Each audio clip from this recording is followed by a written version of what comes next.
हिले तो हिला दूं, बोल छमिया कौन सा गाना बजा दूं।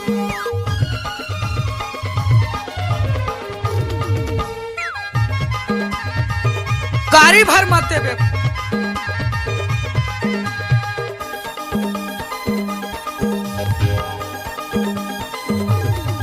मुला देखी देखी के मारे नैना के बान। ए गणपत बजा ना रे, काय को बंद कर तू। देखी देखी के मारे नैना के बान। मुला देखी देखी के, मुला देखी देखी के, मुला देखी देखी के, मुला देखी देखी के, मुला देखी देखी के, मुला देखी देखी के। तोला देखी कैसे कर धस रे नैना के बान। तोला देखी देखी के, तोला सोची सोची के हो गए जीव हले कान। तोला सोची सोची के मुला देखी देखी के मारे नैना के बान। मुला देखी देखी के, मुला देखी। मुझे तुमसे प्यार हो गया है। अरे नहीं मैडम, बाढ़ में गया प्यार व्यार, ये लव वव के कैरेक्टर में अपन सूट नहीं करता है।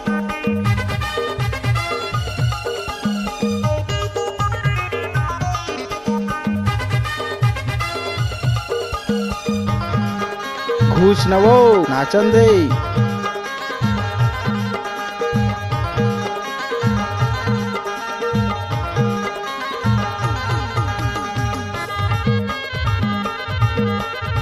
लजाबे जानो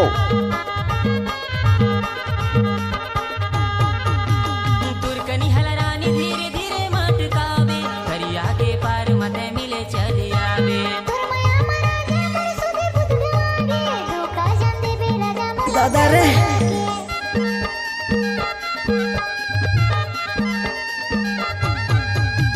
तुरकनी हलरानी धीरे धीरे मटकावे। करिया के पार मते मिले चली आवे। तुरमया मरा के मन सुधे बुदगागे। धोखा जान दे बे राजा मुला ते मरा के। धोखा जान दे बे राजा मुला ते मरा के। मुला देखी देखी के मारे नैना के बान। मुला देखी देखी के, तोला सोची सोची के हो काय ले बे? जीव हले कान। तोला सोची सोची के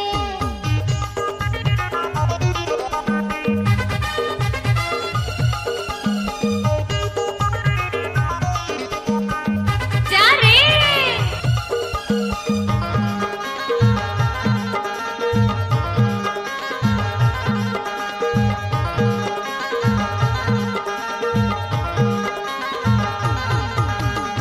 हट रे टूरा।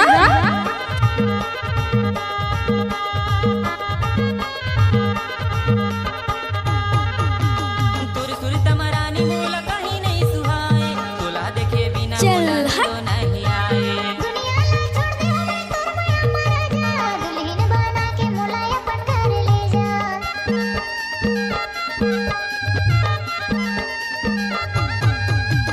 तुर सुर तमरानी मूल कहीं नहीं सुहाए। तोला देखे बिना मुला नींदो नहीं आए। दुनिया ला छोड़ दे हमें तुरमया मरा जा। दुल्हन बना के मुलाया पटकर ले जा।